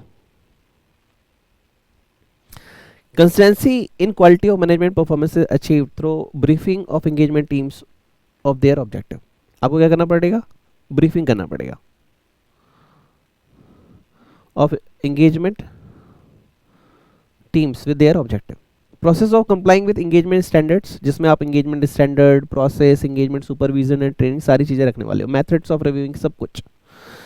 सर आपको कंसल्टेशन की जरूरत पड़ सकती है, हाँ consultation should take place in difficult matters, जो भी डिफिकल्ट मैटर्स होंगे, इंक्लूड डिस्कशन, जो भी डिस्कशंस हुई आपस में या at appropriate professionals level with individuals आपस में हुई या फिर आउटसाइड द फर्म हुई, यानी हनुमान जी से आपस में किया, फिर राम जी से करनी पड़ी या फिर विभीषण जी से करनी पड़ी, कहीं से भी लेनी पड़ सकती है। Who have specialisation expertise to resolve a difficult matter. A firm needing to consultant externally, for example firm without appropriate internal sources, आपको पता ही नहीं है, जैसे जीएसटी के नए फॉर्म्स आ गए और मैंने एग्जांपल में क्या बोला था कि रावण कैसे मरेगा, तो विभीषण से पूछना पड़ा था।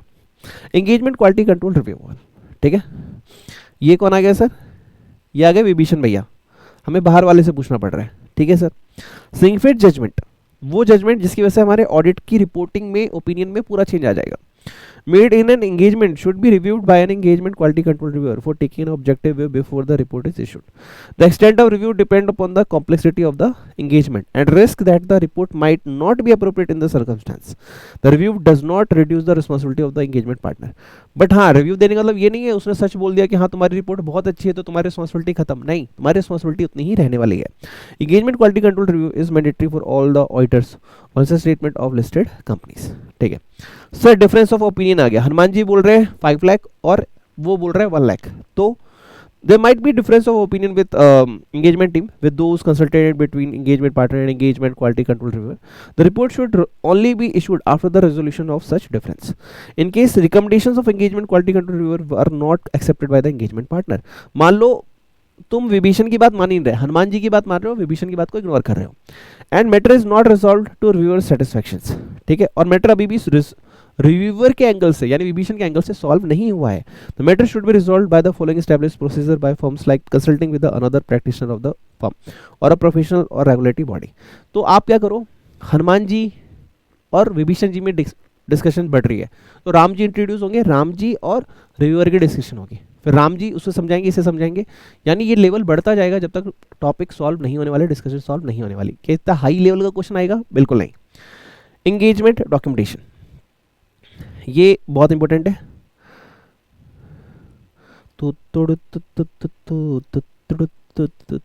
ठीक है, ओके, ये क्या कहते हैं, firm should establish policy and process for engagement teams for final engagement files on a timely basis after the engagement report have been finalized. Engagement file should be completed within not more than 60 days. Firm should establish policy and procedure designed to maintain the confidentiality होनी चाहिए, safe custody होनी चाहिए, integrity होनी चाहिए, accessibility and retrieval. अच्छा, इसका short form क्या बनेगा? CSIAR, CSIAR हो सके तो याद कर लेना, वरना अपने दिमाग से लिख लेना। Unless otherwise स्पेसिफाइड लॉ और regulation engagement documentation is property of the firm, ये फर्म की ही प्रॉपर्टी होती है जब तक लॉ ना मांगे या कहे। The firm may at description make portion of extract या engagement documentation available to the client provided such disclosure does not undermine the validity of the work performed, कि भाई हमने जो किया था वो हमने किया था, हमें ठीक लग रहा है, हम दे सकते हैं copy, photo copy, original file नहीं देंगे। Engagement documentation has to be retained for a period of time sufficient to permit those performing monitoring procedure evaluate, सारी चीज़ें छोड़ दो, बस यहाँ पे देखो कि भैया 7 साल तक तुमको इसको मेंटेन करना पड़ेगा। And the last word is monitoring, ये वाला टॉपिक और मॉनिटरिंग यहाँ पढ़ ले रहा हूँ, ये वाला टॉपिक एंड मॉनिटरिंग ऐसे 220 में ही पढ़ लेंगे साथ के साथ, फिर लिख लेंगे, ठीक है, एक ही बार, बहुत छोटा साइज 4 लाइन का है बस। Monitoring, firms to establish policies and procedure design to provide it, भाई ये लाइन तो रट लो भाई, मैंने बोला था रट लो इसको, with reasonable assurance that the policy and procedure relating to the system quality control are relevant होनी चाहिए, एडुकेट होनी चाहिए, operating effectively and complied with the in practice, ठीक है। तो ये कीवर्ड्स हैं इसके, ये हमें लिखने होंगे और ये मैं लिखवाऊंगा भी, relevant, adequate, operating effectively and complied with the practice. Such policy and procedure should include an ongoing consideration, मतलब ऐसा नहीं कि एक बार करके रख दिया तो हो गया, नहीं, आपको लगातार टिल ऑडिट ओपिनियन जब तक आप दे रहे हो आपको ये मेंटेन करना होगा, ठीक है। तो मैंने आपको ये पढ़वा दिया है। तो यहाँ पे एंगेजमेंट परफॉर्मेंस की बात आ गई sir. Engagement partner has the responsibility, क्या क्या मतलब हनुमान जी क्या क्या रिस्पॉन्स, भैया डायरेक्ट करो, सुपरवाइज करो, परफॉर्मेंस को चेक करो, ऑडिट एंगेजमेंट की with the professional standards and law. ये आपकी रिस्पॉन्सिबिलिटी है, किसकी, हनुमान जी की, कि जो भी लोग आपके साथ काम कर रहे हैं उनको आपको डायरेक्ट करना है, सुपरवाइज करना है एंड उनकी परफॉर्मेंस को चेक करना है। Auditor's report being appropriate in the circumstances, आपको ऑडिट रिपोर्ट भी इशू करनी है सर्कमस्टांस के according. Review of audit documentation before issued of audit report, audit report issue होने से पहले आपको डॉक्यूमेंट को एक बार चेक दोबारा से करना है ताकि क्वालिटी मेंटेन रहे। इंश्योरिंग देख SSSEE sufficient and appropriate audit evidence has been obtained to support the conclusion, मतलब जो आप कह रहे हो उसको सपोर्ट करने के लिए आपके पास डॉक्यूमेंटेशन भी होनी चाहिए। अंडरटेकिंग एप्रोप्रिएट कंसल्टेशन, अगर आपको जरूरत पड़ रही है डिफिकल्ट मैटर्स पे तो आप कंसल्टेशन भी ले सकते हो। फिर आगे सर इस 21 तो मैं होमवर्क दे रहा हूँ, ठीक है, ये आप खुद से पढ़ेंगे, बुक जिनके पास है खुद से पढ़ेंगे, वरना वो डिफरेंस ऑफ ओपिनियन खुद से पढ़ेंगे वो। Monitoring, an effective system of quality control include a monitoring process designed to provide the firm with the reasonable assurance that its policies and procedures relating to the system of quality control are relevant, adequate and operating effectively। Sir ये तो वही keywords आ गए, हाँ जी भैया। engagement partner shall consider the result of the firm's monitoring, ठीक है। और क्या था वर्ड, क्या, ऑनगोइंग प्रोसेस, ठीक है, और कोई भी डिफिशियंसीज वगैरह आ रही है तो आपको चेक करना होगा। engagement partner should document the following matters, issue identified respect to the compliance with the relevant ethical requirement, क्या क्या आपने एथिकल रिक्वायरमेंट लगाई, आपने उनका कंप्लायंस कैसे किया, आपने इंडिपेंडेंस को कैसे मेंटेन रखा, अगर उसमें कोई दिक्कत आई तो उसको शॉर्ट आउट कैसे किया, आपने एलिमिनेट किया या रिड्यूस किया रिस्क को। Conclusion reach regarding the acceptance continuance of client relationship, client का रिलेशनशिप आपको एक्सेप्ट करना है या नहीं करना है, आपने कैसे डिसाइड किया, डॉक्यूमेंटेशन करो। Nature and scope of the conclusion resulting from, जैसे आप रिजल्ट पे कैसे आए उसका डॉक्यूमेंटेशन आपके पास होना चाहिए, दैट्स इट, ठीक है। तो इसी के साथ ये चैप्टर हमारा करके हो गया है। अब एक क्वेश्चन रह गया था, अब आप इसको होमवर्क में कर सकते हैं। चलिए सर लिखते हैं। डिंग डिंग डिंग डिंग डिंग डिंग, मजा आ गया सर। SQC 1 और 220 हमारा खत्म हो गया।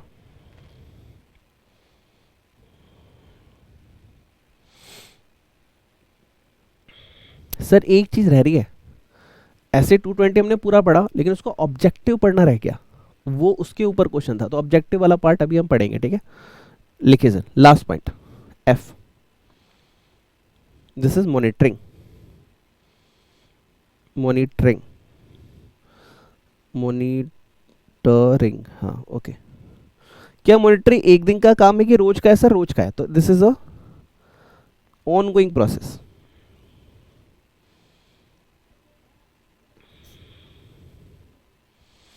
ongoing consideration and evaluation of firm systems of quality control।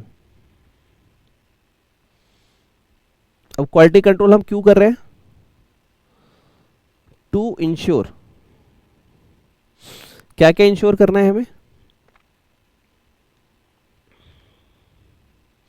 हमें रिलेवेंसी चेक करनी है,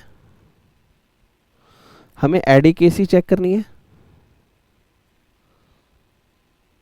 एडिक्वेसी, ठीक है, हमें ऑपरेटिंग इफेक्टिवनेस चेक करनी है एंड कंप्लायंस चेक करनी है। ये हो गया हमारा शॉर्ट नोट। अब हमारा SQC 1 पूरा खत्म हो गया, ऐसे 220 पूरा खत्म हो गया। अब हमारा बस जो रह गया है वो ऑब्जेक्टिव, वो ऐसे 220। आइए सर,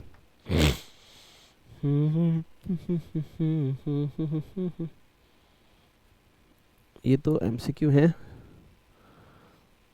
तारारम पम पम पम पम पम पम तारारम, जी सर ये पढ़ाना रह गया बस। ये ऐसे 220 लगा क्यों रहे हो, ये तो पढ़ लो। आपने उसका तो पढ़ लिया कि भाई quality control on a firm, okay. अब यहाँ पे क्यों लगा रहे हो वो देखो। The objective of the auditor is to implement quality control procedure, ठीक है। To implement quality control procedure, हमें क्वालिटी कंट्रोल का प्रोसीजर लगाना है, ठीक है। एट द एंगेजमेंट लेवल, वहां क्या था फर्म लेवल, यहाँ क्या है एंगेजमेंट लेवल, डिफरेंस, ठीक है। That provide the auditor with reasonable assurance that audit comply with the professional standard and regulatory legal, sir ये तो बिल्कुल सेम वही है, हाँ जी बिल्कुल वही है। And auditor report issued appropriate in the circumstance, यानी एसक्यूसी 1 पढ़ा, एसए 220 पढ़ा, दोनों पढ़े, टाइम है ठीक है, वरना एसक्यूसी 1 ही पढ़ लिया ठीक है, बट वहां पे जहां जहां फर्म या फिर firm CEO firm management word आएगा, यहाँ आएगा एंगेजमेंट पार्टनर, जहां वो आएगा फर्म लेवल, यहाँ आएगा एंगेजमेंट लेवल, दैट्स इट। बाकी आप दोनों की लैंग्वेज सेम यूज करते हुए लिख सकते हैं। ठीक है सर, सर आपने जो भी पढ़ा था उसको रिवाइज करा दीजिए।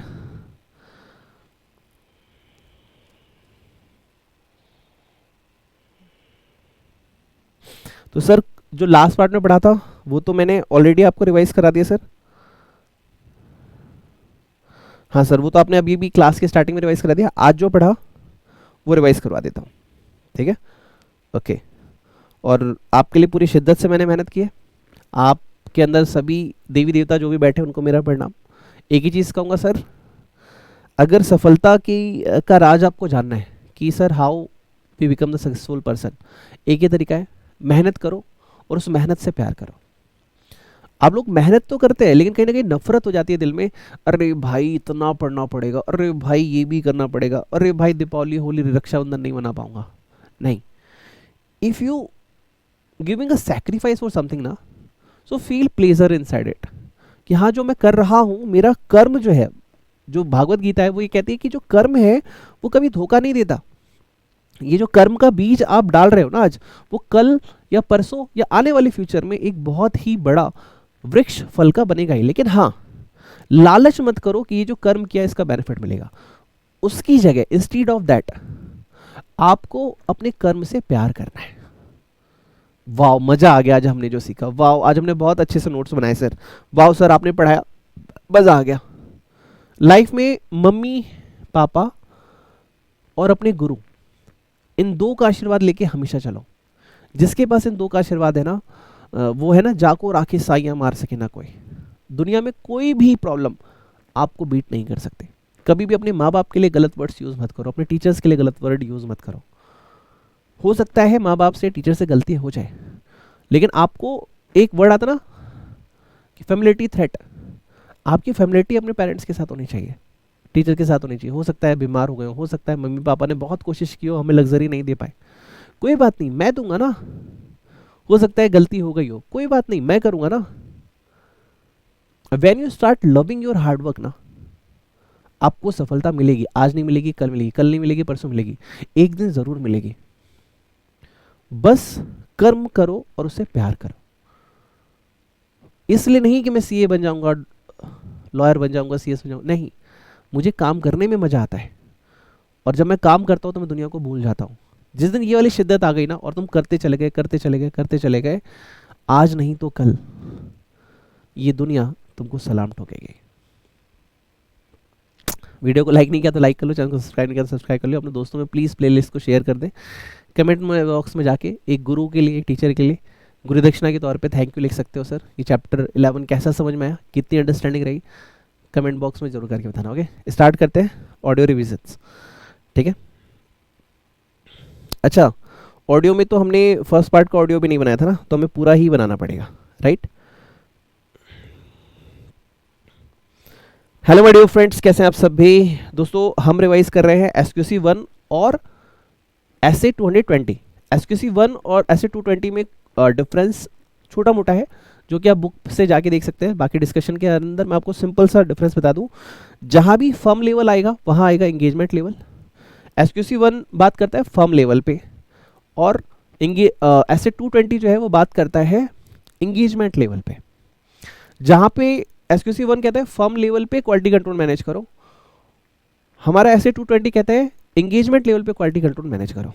यहां ये बात करता है आपके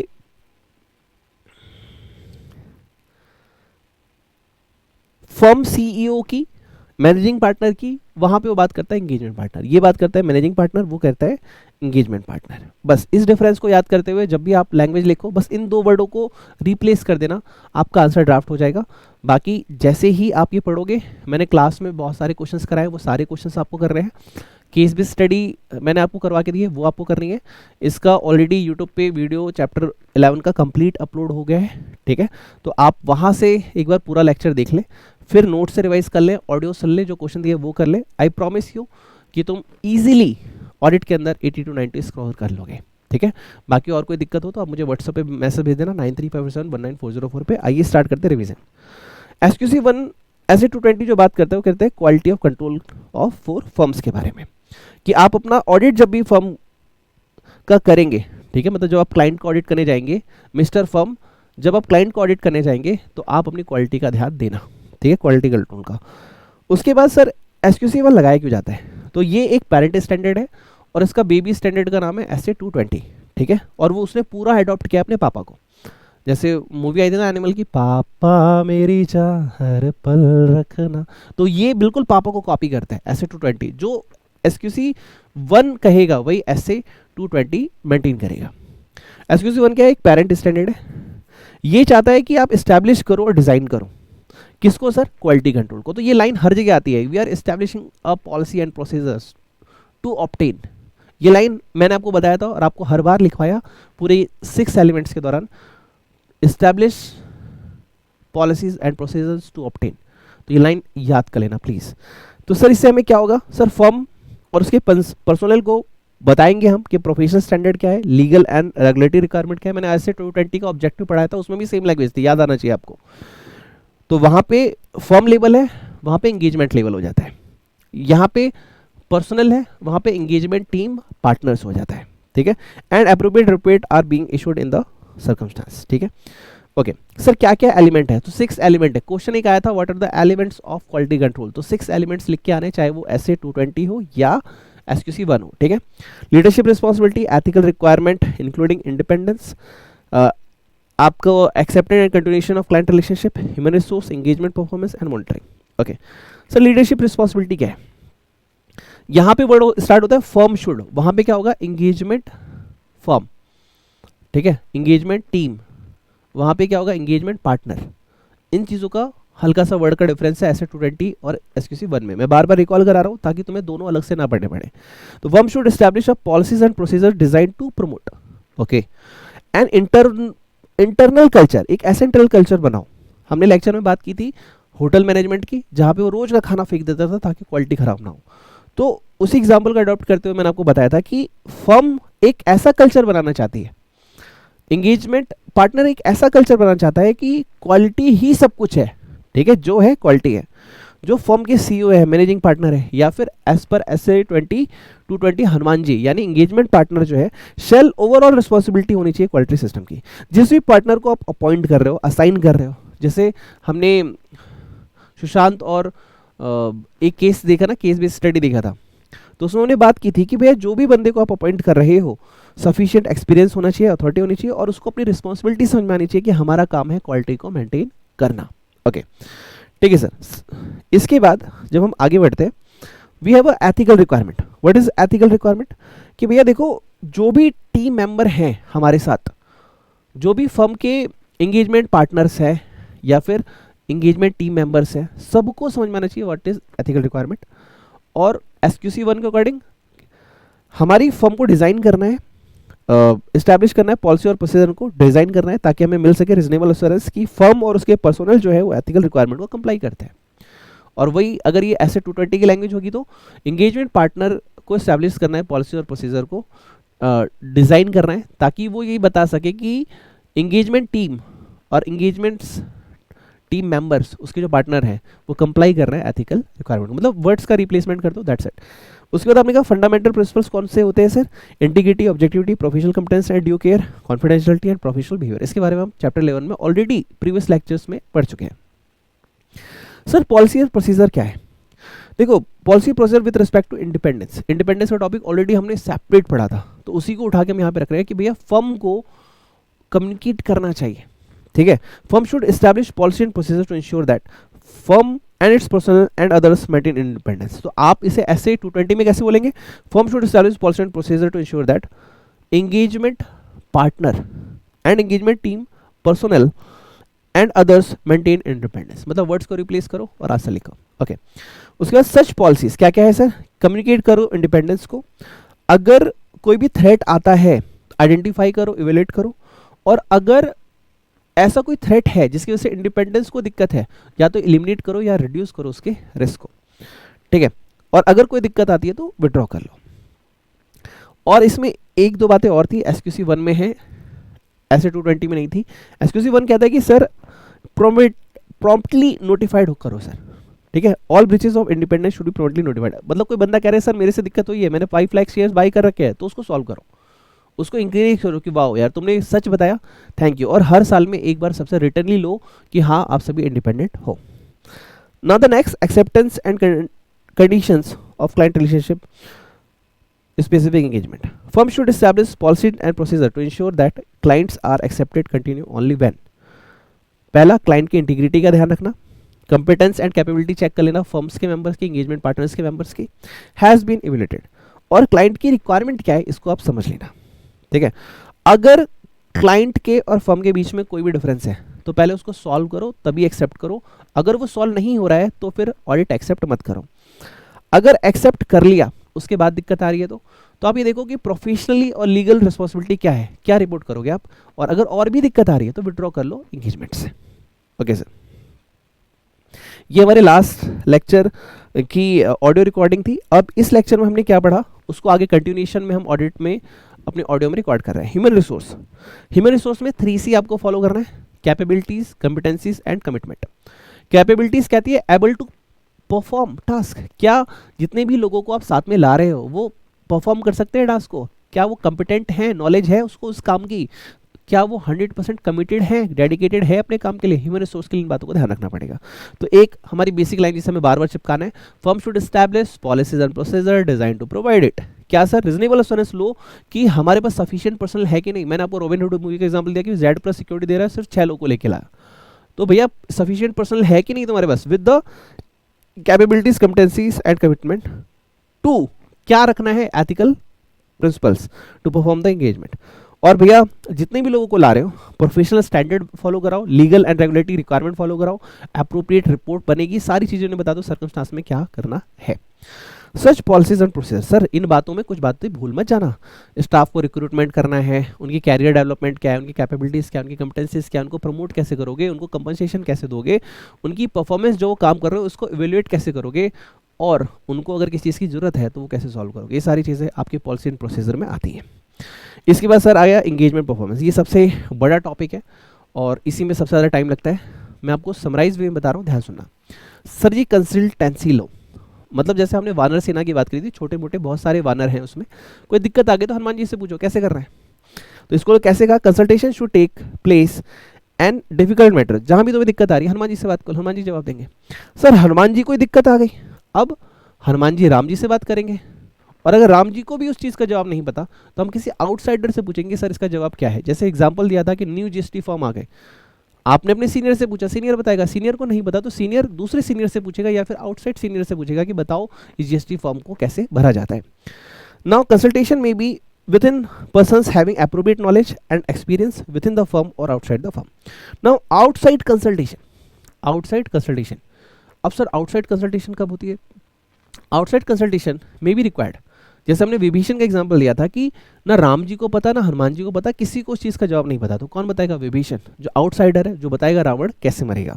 आउटसाइड कंसल्टेशन में भी required if firm is not having appropriate internal sources. Okay, now engagement quality reviewer, ये क्या कहता है कि अगर कोई सिग्निफिकेंट जजमेंट है जिसकी वजह से पूरे ऑडिट का ओपिनियन चेंज हो सकता है, जैसे सैम्पलिंग हो गई, मेटलिटी हो गई, ठीक है, तो उस केस में एंगेजमेंट के दौरान हम एक EQC यानी एंगेजमेंट क्वालिटी कंट्रोल रिव्यूअर को बुलाएंगे और उससे बोलेंगे भाई आप बताओ आपके अकॉर्डिंग हमने सही काम किया है कि नहीं किया है। जैसे हमने कहा विभीषण जी को बुला लिया, बताओ भाई सही काम किया है कि नहीं किया है। For taking an objective view before the report is issued, report issue होने से पहले हम उनका ओपिनियन ले रहे हैं, बताओ सही काम किया है कि नहीं किया है। अब इसमें दो बातें ध्यान रखनी है, EQCR यानी एंगेजमेंट क्वालिटी कंट्रोल जो रिव्यू हम ले रहे हैं ये कब होगा, जब चीज़ें कॉम्प्लेक्स होंगी। ओके, सेकंड चीज EQCR जो है MCQ के लिए बहुत मैंडेटरी है, मैंडेटरी ही लिखा है वर्ड, और ये MCQ बहुत इंपॉर्टेंट बन सकता है। EQCR is mandatory for audit of financial statement for listed entities. Okay ठीक है सर। सर डिफरेंस आ गया सर, डिफरेंस का मैंने एग्जांपल दिया, हनुमान जी कह रहे 5 लाख मटेरियल है और विभीषण जी बोल रहे नहीं सर 1 लाख मटेरियल रखो। 5 लाख से नीचे वाली चीज़ों को इग्नोर मत करो, 1 लाख से नीचे वाली चीज़ों को इग्नोर करो। सर ओपिनियन में डिफरेंस आ गया, तो जितने भी मेंबर्स हैं सब मीटिंग बैठाओ, मीटिंग में बात करो भाई क्या करना चाहिए क्या नहीं करना चाहिए। उसके बाद सेकंड पॉइंट क्या करोगे, इंश्योर दैट कि ये सारे इशू जो है रिजॉल्व हो जाए बिफोर इशूइंग रिपोर्ट। रिपोर्ट को इशू करने से पहले सारे डिस्कशन को सॉल्व कर लो। ठीक है, ठीक है सर, समझ गए सर।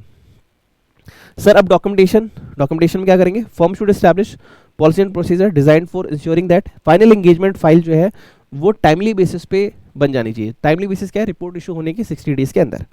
सर जब भी आप फाइल मेंटेन करोगे कॉन्फिडेंशियलिटी होनी चाहिए, ये नहीं कि कोई भी आके उसको चेक कर सकता है, कॉन्फिडेंशियल होनी चाहिए, ना क्लाइंट की बातें बाहर आए ना आपकी बातें बाहर आए। सेफ कस्टडी होनी चाहिए, इंटीग्रिटी एंड रिट्रीवेबिलिटी होनी चाहिए। इंटीग्रिटी का मतलब आप जानती है, रिट्रीवेबिलिटी मतलब इस फाइल पे ऐसा ना हो कि कोई समोसा कार है, अपनी तेल वाला जो टिफिन बॉक्स है वो रखा हुआ है पूरा पीला पीला हो गया, ठीक है, या फिर चटनी उस पर गिर गई, ऐसा नहीं। जिस तरीके से फाइल रखी है 100% ये वैसे ही रिट्राइव हो सके बाद में फ्यूचर में। ओके, ऑनरशिप सर ये ऑडिटर की फाइल है, ऑडिटर के पास इसका संपूर्ण हक है, हाँ जब तक लॉ ना कहे या जब तक ऐसी जरूरत ना पड़े। सर क्लाइंट रो रहा है सर, उसको एक पेज की फोटो कॉपी चाहिए, हाँ अगर ऑडिटर चाहता हो तो वो एक पेज फाइल की कॉपी दे सकता है। नाउ रिटेंशन पीरियड सर 7 साल तक रख लेना, ठीक है। ओके सर मॉनिटरिंग में सर क्या एक दिन का काम है मॉनिटरिंग, नहीं, ऑनगोइंग प्रोसेस है, चलता रहेगा सर। क्वालिटी कंट्रोल के लिए आपको 4 बातों का ध्यान रखना है, relevancy, adequacy, operating effectiveness and compliance. इसी के साथ हमारा ऑडियो रिवीजन कंप्लीट होता है चैप्टर 11। Okay, thank you. और आपको लगता हो अगर आपके दोस्त टीचर मेंटर ने आपके लिए कोई भी हेल्प की हो तो मुझे व्हाट्सएप पे एक थैंक्स जरूर भेजना 9357194004। तो मेरे दोस्तों हमारा चैप्टर 11 कंप्लीटली फिनिश होता है। अब हम चैप्टर मेरे हिसाब से 2, 3, 4 ये कंटिन्यूशन में करने वाले। इस पे अराउंड 2 पे मेरे हिसाब से 4 to 5 लेक्चर्स लगेगा, 3 पे भी अराउंड 4 to 5 लेक्चर्स लगेगा, 4 पे थोड़ा सा बड़ा है 4, 5 मान के चलो 10 to 12 लेक्चर्स इन दोनों पे लग जाएंगे। हाँ लेकिन आपका सपोर्ट अच्छा रहा तो लेक्चर की लेंथ जल्दी करके लेक्चर को शॉर्ट करके हम करेंगे, तो अराउंड 2, 3, 4 में 15 to 16 लेक्चर्स जाने वाले हैं। अराउंड 10 लेक्चर्स अब तक अपलोड हो गए हैं, 15 to 16 इस पे जाएंगे सर। बाकी किस पे, इसके बाद से जो बड़ा टॉपिक बचता है वो है ऑडिट बैंकिंग, ठीक है। बाकी सारे टॉपिक छोटे छोटे हैं, ठीक है, 3 to 4 लेक्चर्स वाले, लेकिन ऑडिट बैंकिंग में आपके 4 to 5 लेक्चर्स चाहिए वाले। कोई नहीं, हमने टारगेट रखा था 40 to 50 लेक्चर्स में ऑडिट पूरा फिनिश करने का। वी विल ट्राई कि हम अपने टारगेट के साथ आगे बढ़े। हाँ आप लोगों की कृपा चाहिए, आप लोगों की ब्लेसिंग्स चाहिए, दुआओं में याद रखना, हो सके तो एक थैंक यू जरूर बोल देना। Okay, thank you, God bless you, take care and bye bye. मिलते हैं आपसे नेक्स्ट लेक्चर में।